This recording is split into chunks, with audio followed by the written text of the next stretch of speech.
population active qui est concernée par le fait de ne pas être en CDI à temps plein.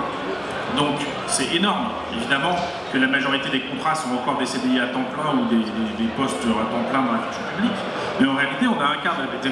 Donc c'est par exemple les 6 millions de personnes qui sont inscrites à Pôle emploi, dont seulement 42% sont indemnisés, plus le halo du chômage qui est donné par un certain nombre de personnes.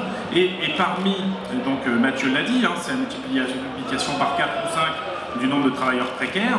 Bon, ben, il y a quelques années, il y avait que les intermittents du spectacle qui étaient concernés. Alors évidemment, c'est pas tout à fait par hasard si je me retrouve à cette position-là, c'est que dans les négociations assurance chômage, il y a toujours un volet intermittent du spectacle, les fameuses annexes 8 et 10, mais autrefois il y avait une annexe 4, Laetitia m'en parlait, qui a été supprimée.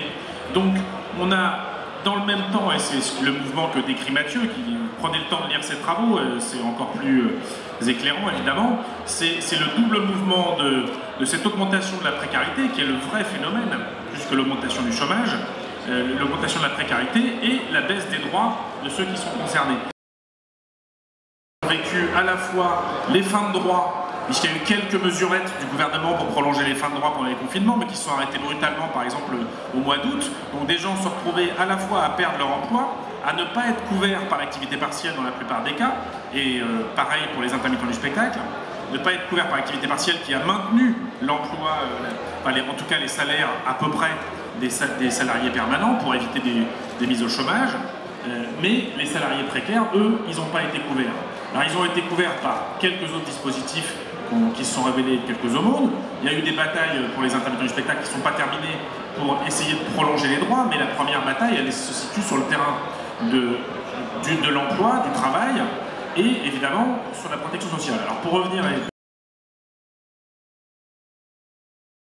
qui sont dans le cas, des intérimaires, des extra-hôteliers, des guides conférenciers.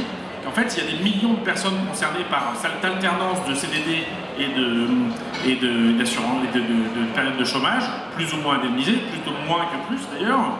Et donc, voilà. Et puis par ailleurs, les intermittents du spectacle ont très vite compris que on sait ce qu'on fait des régimes spéciaux, qui est attaqué depuis longtemps, hein, on le voit sur les retraites, c'est encore dans le débat.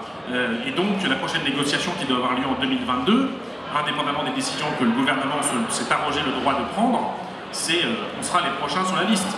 Donc c'est déjà par philosophie, par volonté, par militantisme CGT en particulier, mais aussi par réalisme que les batailles ont porté aussi sur ces questions-là, même si elles ont porté aussi, mais c'est pas le sujet aujourd'hui, on en parlera demain à 13h30, sur des questions d'emploi, de politique culturelle et autres.